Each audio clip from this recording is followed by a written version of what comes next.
So let us actually solve a question from the Institute's material. This is the ICAI material of practice manual for the old syllabus. It's a very good question, in my opinion, at least. So it's question number 48 and then page, I don't know what page, 37, page number 37. Okay.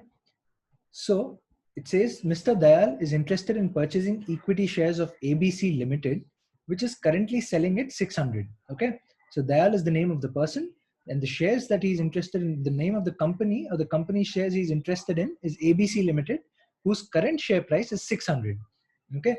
He expects that the share price can go up either to 780 or may come down to 480. Okay. So if you observe over here, he's basically taking you to the binomial model.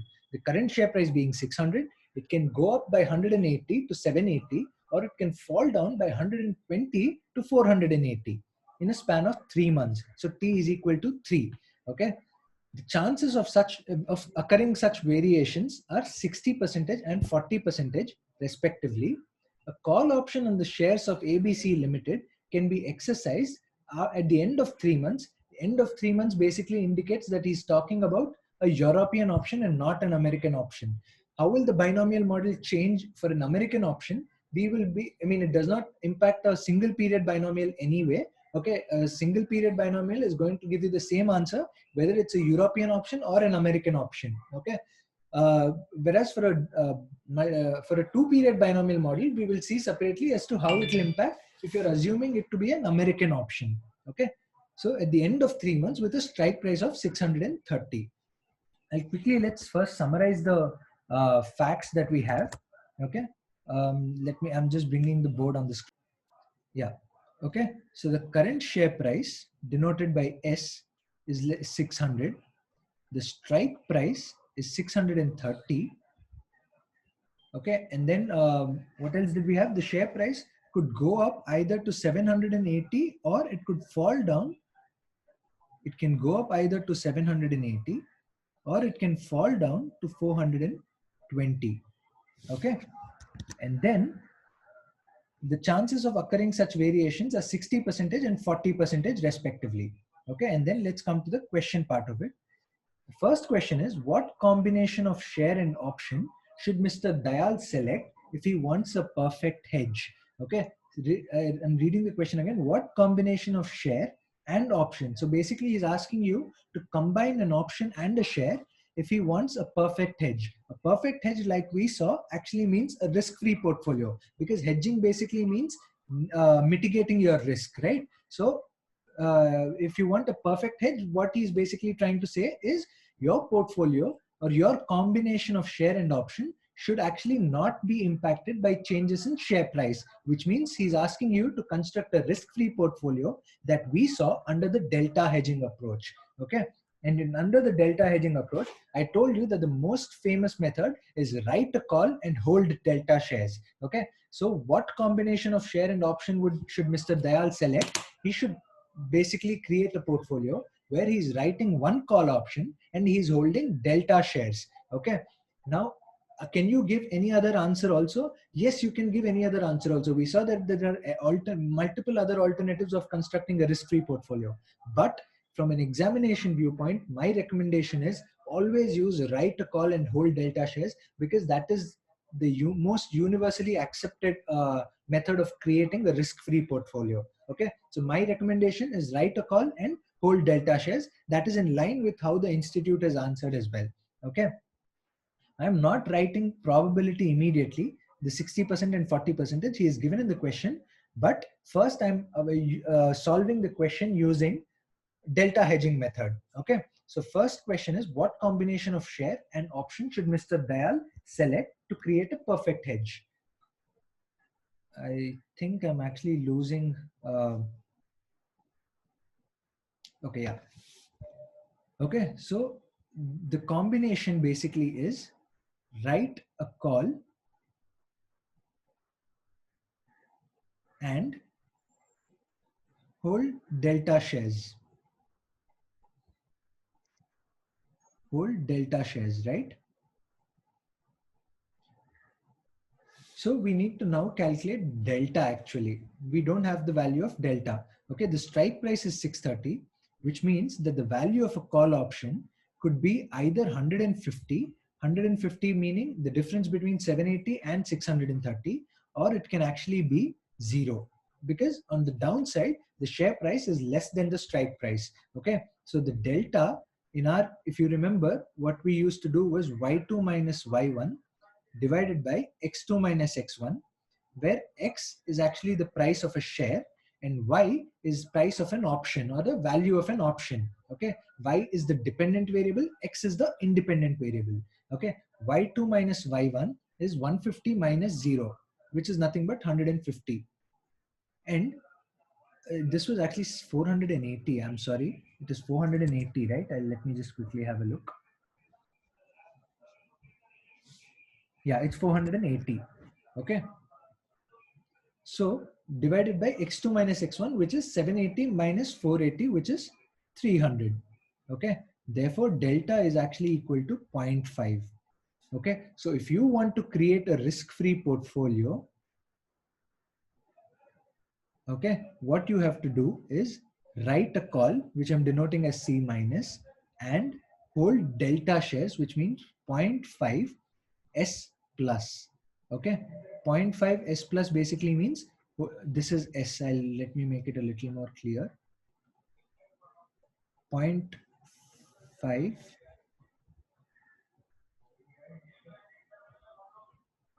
S plus. S plus basically means buying shares. Okay, this is referred to buying of shares. Okay, so if you buy delta shares today, meaning if you buy 0.5 shares today and you write a call simultaneously, this portfolio that you have created is going to be a risk-free portfolio. That portfolio's payoff meaning at t equal to 3,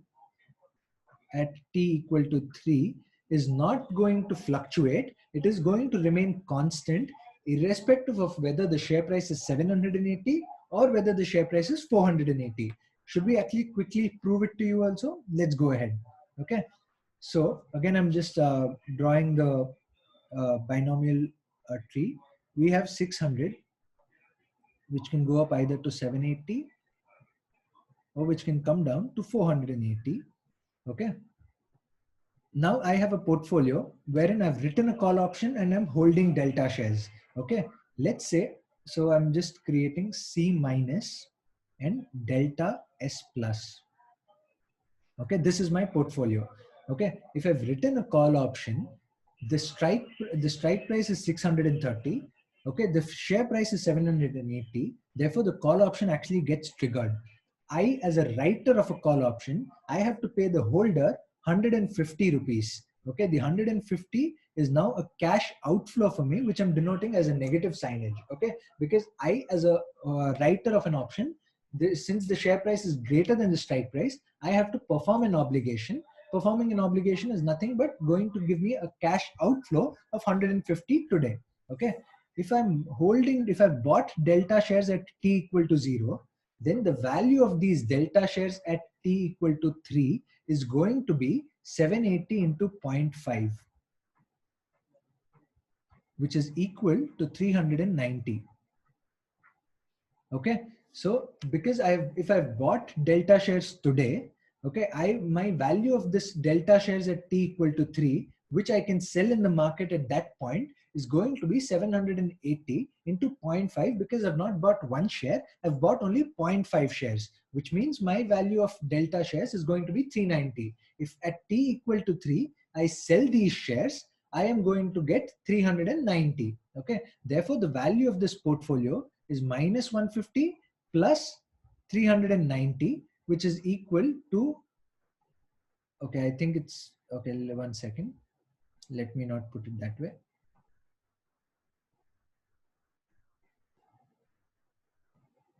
$780 into 0.5 is equal to 390.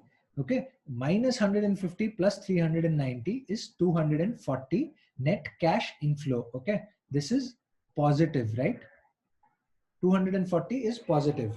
All right.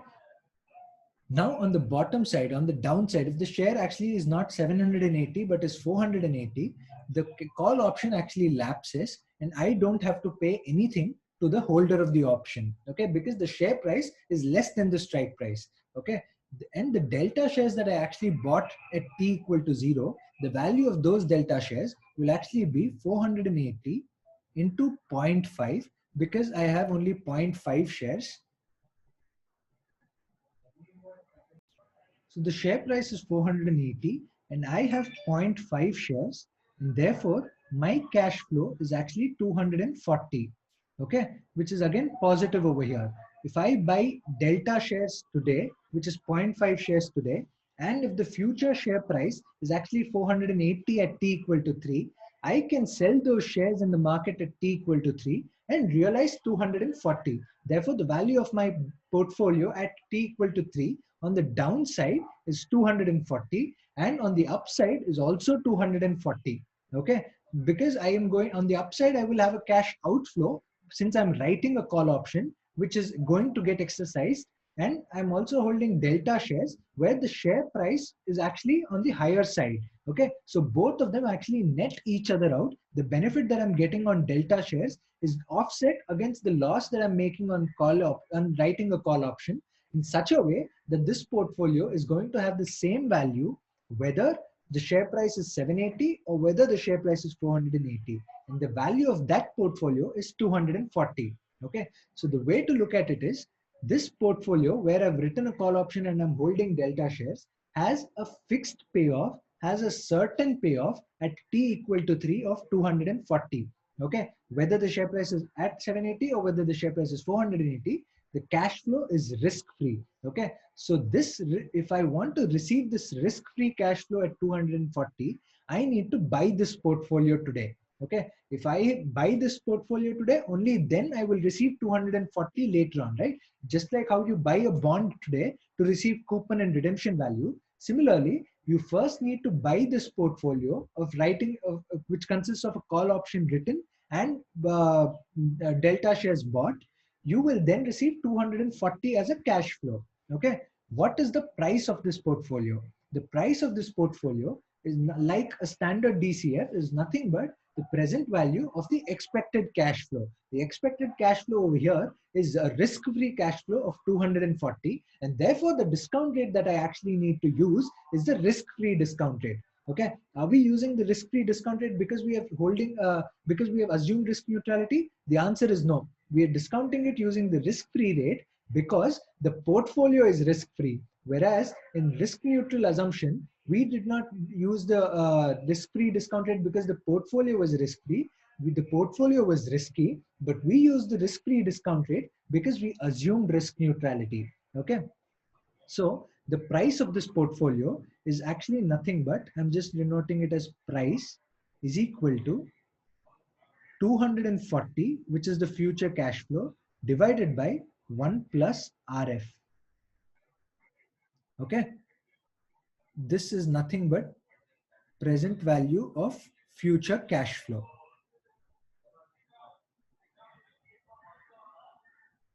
Okay. And over here, I'm using RF because portfolio is risk free.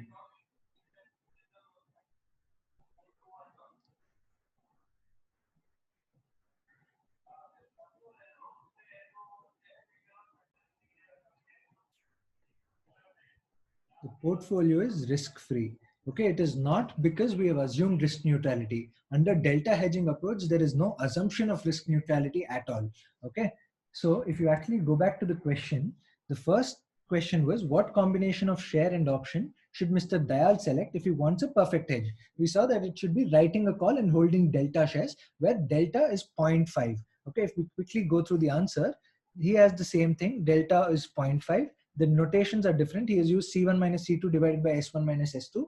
Please use their notations only. Do not follow mine. Mine was more explanatory. Okay, therefore, Dayal should purchase 0.5 shares for every one call option, which means write a call and hold delta shares. The second question is, what should be the value of the option today if the risk-free rate is 10% per annum? Okay, risk-free rate, he said, is 10% per annum. Okay, 10% per annum is equal to 2.5% for 3 months. Agreed? fortunately or unfortunately, we are always using 2.5%.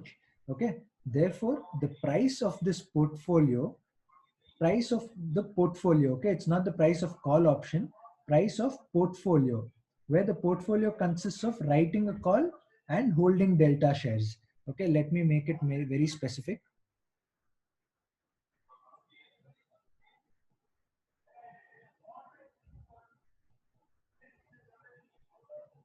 Portfolio, and this is actually a risk-free portfolio. All right, portfolio that is risk-free.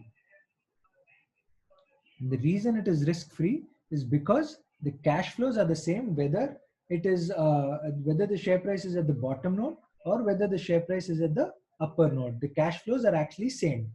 All right.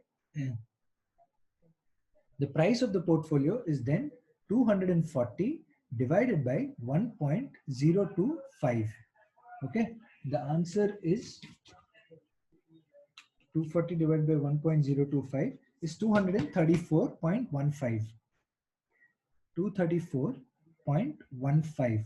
Okay, the meaning of this is if I pay 234.15 today, I am going to have a certain cash flow, that is risk free of 240 at t equal to 3. Okay, so if I pay 234.15 today, I will receive 240 at t equal to 3 no matter what the share price is. Okay, that is the reason it's called as a risk-free portfolio. Okay, now 234.15 is the price of a portfolio which consists of two things. One, a call option written, and two, delta shares bought. Okay, since it is price, I'm basically denoting it as negative cash flow, 234.15. Okay, this consists of two things. One, a written call option, and the other delta S plus. Okay, when I buy delta shares today, I actually have a cash outflow. Okay, remember over here above when I wrote, I think I by mistake erased this.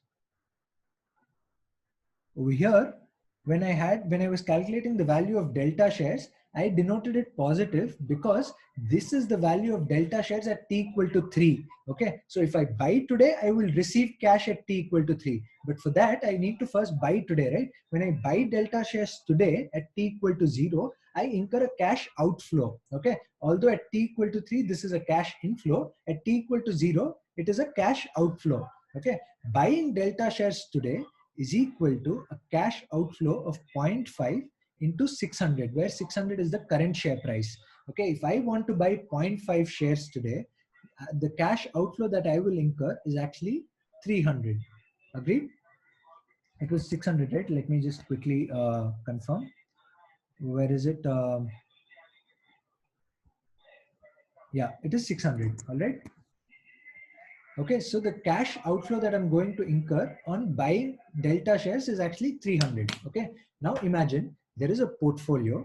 Okay, the cost of portfolio should be equal to the cost of its components, right? If you have a portfolio which consists of security A and security B, the cost of the portfolio today should be equal to the cost of security A plus cost of security B. Similarly, the cost of the portfolio is 234.15. The price of that and we calculated that using the present value of 240, which is the cash flow of the portfolio. Okay, so the price of the portfolio should be 234.15. Of that, we know the price of one of the components. Okay, we know the price of delta shares, which automatically means that this is actually a balancing figure, because obviously the price of C minus and the price of delta S plus should be equal to the price of the risk-free portfolio or the portfolio, right? So this is a balancing figure, okay? And over here, you actually get a positive number of 300 minus 234.15, which is equal to 65.85.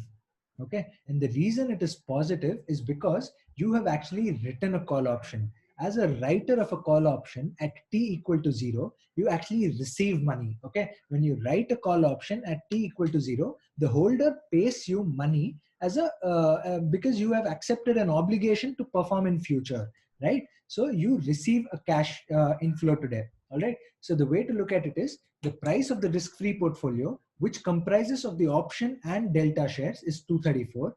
Of that, you know the price of delta shares today. Okay, so therefore you're calculating the price of a call option as a balancing figure, and the balancing figure you got is positive. Reason being, it is a cash inflow for you today. Okay, when you buy delta shares, it is cash outflow. The net cash outflow on the portfolio is 234.15. Therefore, obviously, you have to receive money when you're writing a call option, and which is logical also because you have undertaken an obligation to perform in future. Therefore, the value of the call option is 65.85. This we can hopefully should match with the answer that ICAI has got. Perfect. It is 65.85. Okay, this could alternatively be calculated using risk neutral method also. I will come to that. Okay, let's not hurry up. Okay, let's go and find out the third question, which is what is the expected rate of return? I'm actually now in second thoughts. If I should do risk neutral portfolio first. Okay, I think let's do risk neutral portfolio first. Okay, I'm sorry for that. Let's do risk neutral portfolio first, and then we will go to expected rate of expected rate of return on an option. All right. So we are done with the delta hedging approach. Of course, under the risk neutral method also, we will have to receive the same answer finally. Okay.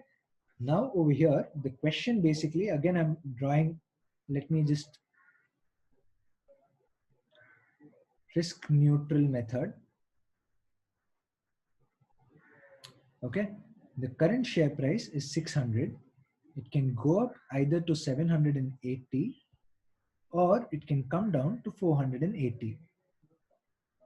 Okay, under risk neutral method, we have to calculate the present value of the expected payoff from the option, for which we need the probabilities. Okay, if you thought that the probabilities were actually given in the question, you actually mistook the institute, because the chances of occurring of such variations are 60 and 40% respectively. What the institute was trying to convey here is that this is not the risk neutral probability. This is actually the real world probability. Okay, the real world probability is 0.6 and 0.4.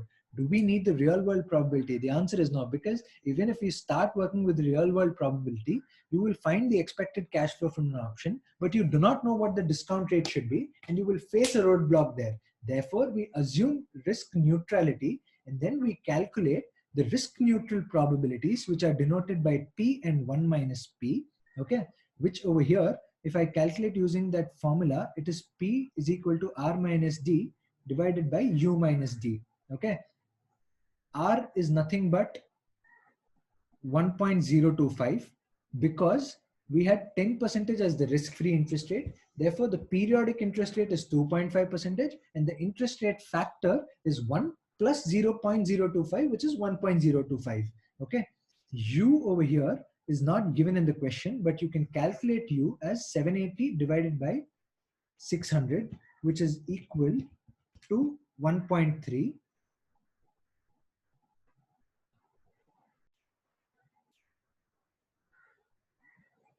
And D over here is equal to 480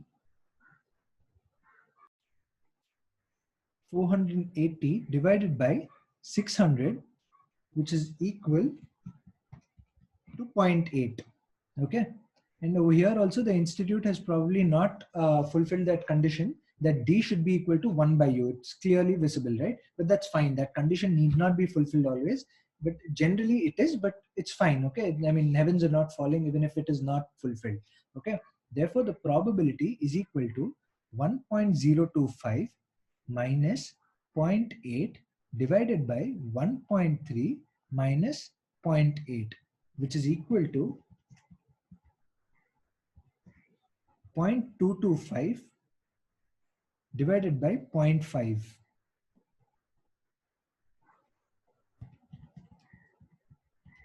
which is equal to 0.45.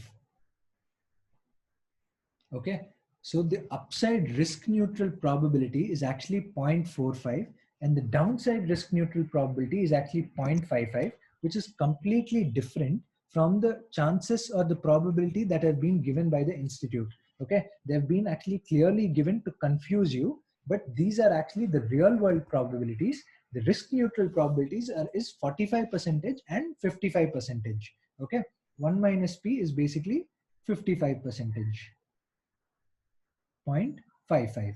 All right, so now if I again draw the binomial tree, we had 600, which could go up either to 780 or which would come down to 480.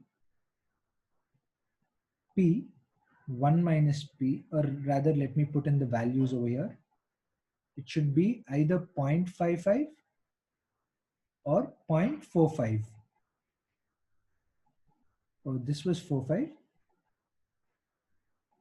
0.45 or 0.55. And the value of a call option could be either 630 was the strike price, so it could be either 150 or 0. All right, so these are the probabilities and these are the value of the call option. Therefore, the expected value of a call option at t equal to 3 is equal to 150 into 0.45 plus 0 into 0.55. Okay, the latter term does not matter. 150 into 0.45 is nothing but 67.5. Okay, this is the expected cash flow from an option at t equal to 3. Okay, the expected cash flow from an option at t equal to 3, if discounted to today, should actually be equal to the price of the option. Okay, and the discount rate that needs to be used is the risk-free discount rate because we've assumed risk neutrality. Therefore, value of a call option at t equal to 0 is equal to 67.5 divided by 1.025, and this over here we use 1.025 because of risk neutral assumption. For a risk averse investor, had we proceeded this sum as a risk averse investor, we would not have known what discount rate we should have used. Okay, 67.5 divided by 1.025 is nothing but 65.85, which exactly matches with what we got under the delta neutral method of 65.85.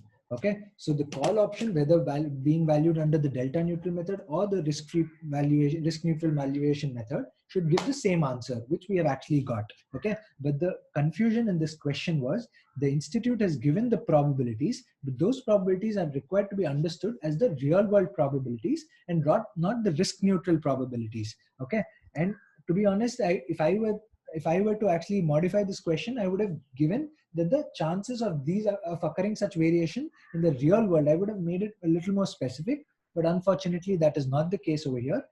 Okay, but these need to be understood as the real world probabilities and not the risk neutral probabilities. And we actually saw that the risk neutral probability is only 0.45 on the upper side and 0.55 on the downside. Okay, had these been the risk neutral probabilities, these should have exactly matched with what we had got when we used the formula of R minus D divided by U minus D. Okay, now, are these probabilities actually of no use?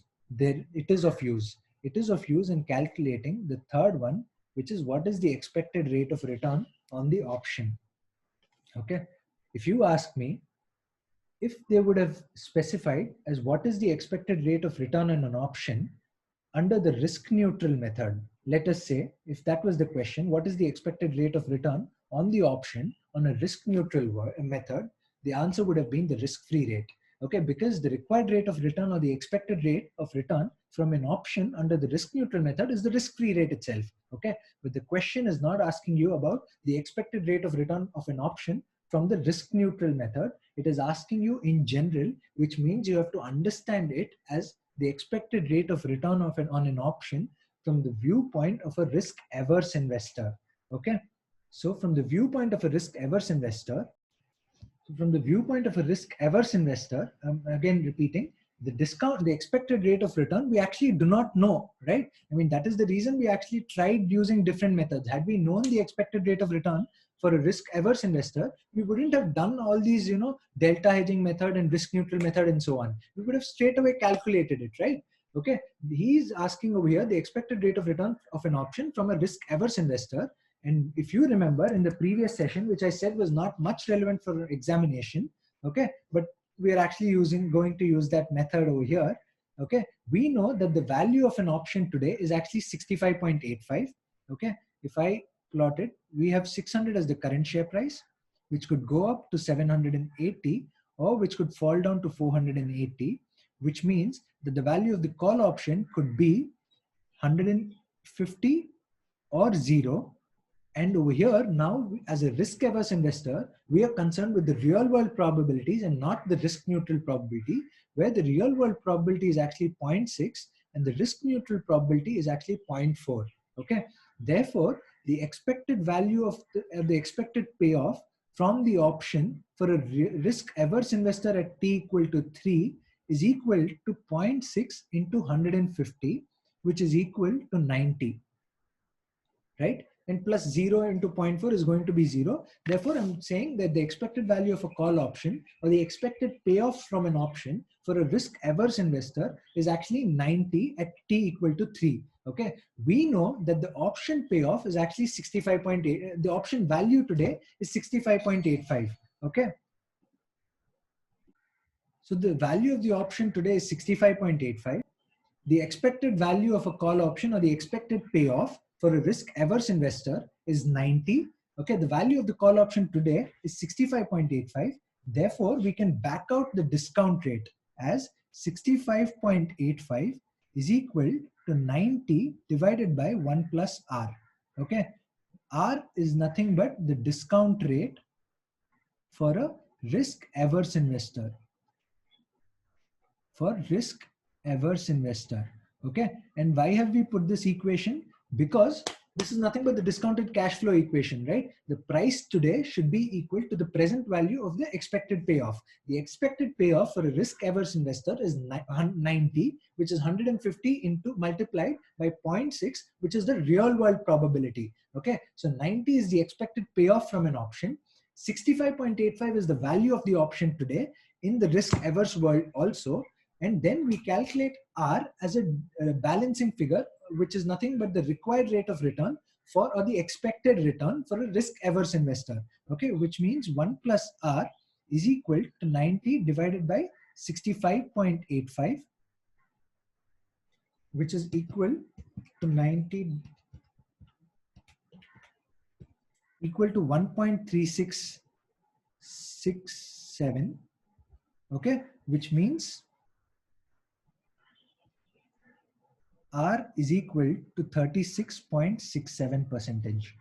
Okay, so the required rate of return or the expected rate of return for a risk averse investor is 36.67%, whereas for a risk neutral investor, the expected rate of return is actually risk-free interest rate, which is 2.5%. Okay, so again, I'm just summarizing. The required rate of return for a risk neutral investor for an option and for a share is going to be 2.5%, which is the risk-free rate. Okay, and the probabilities that you will use over there to find out the expected payoff from an option, the expected payoff meaning the payoff could be either 150 or it could be 0. To find out the expected payoff, the probabilities that you will actually use are the risk neutral probabilities, which is not given in the question, which we found out as 0.45 and 0.55.